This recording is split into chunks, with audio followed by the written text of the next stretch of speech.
Alright. For the second time, I will enlighten you all with a Fishmus tale. A Fishmus tale that explains the existence of the Fishmus tree and the Fishmus spirit that embodies us all.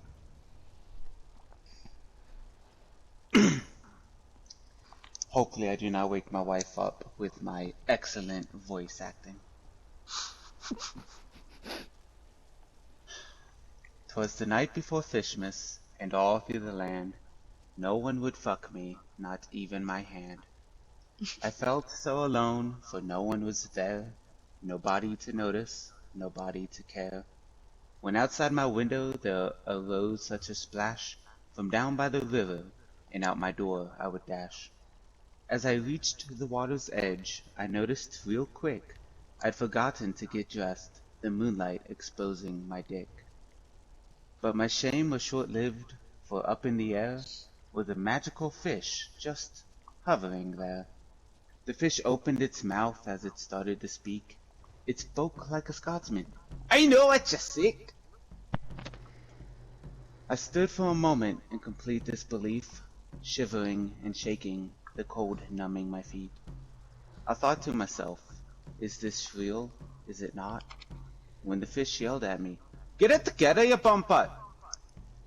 You feeling alone, but that just ain't the case. You've got others who love you all over the place."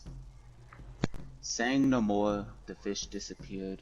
My bewilderment over, I thought, that was fucking weird.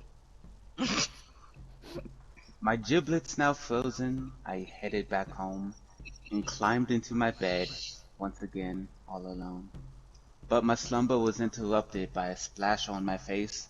I'd awoken and noticed an odd tree in my place. At least it looked like a tree, but something was off. The smell was so bad that I couldn't help but cough. I climbed out of bed and up my body ran chills, for the branches was shimmering, lined with fish gills. The tinsel was kelp, the ornaments were shells.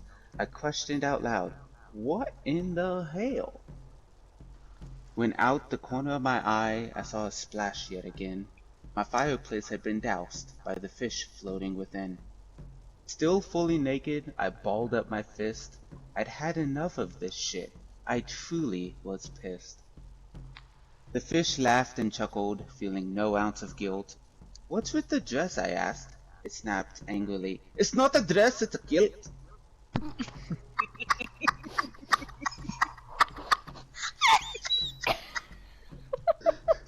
He is dying. Oh, damn. We stared at each other until a moment had passed. "What the hell do you want?" I inquired, "before I grill your ass." "Shut your mouth and listen close, you shite. I'm a magical fish, and I'm here to help, alright? I brought you a tree, I've brought you a gift. Ye friends are on the way, so you'd better be swift." As soon as it finished, there came a knock on the door. I ran to get dressed, but face planted the floor.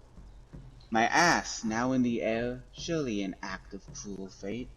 I reached out for my pants, but it was too late. My door swung wide open, my friends funneled in. They gasped at the sight of my butthole. Some gave a big grin. As I covered my nuts, I jumped up and ran into my closet to think of a plan. I laughed and I cried, dressing in the dark room, preparing myself for the inevitable doom. But when I walked through the door, all I could see were all my friends gagging at the stench of the sea. Beneath the tree were all of the gifts that were brought, along with the fish that needed to be shot.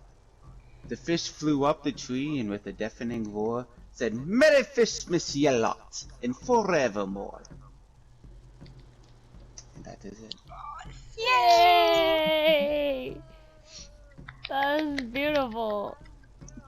It's so awesome. I love it.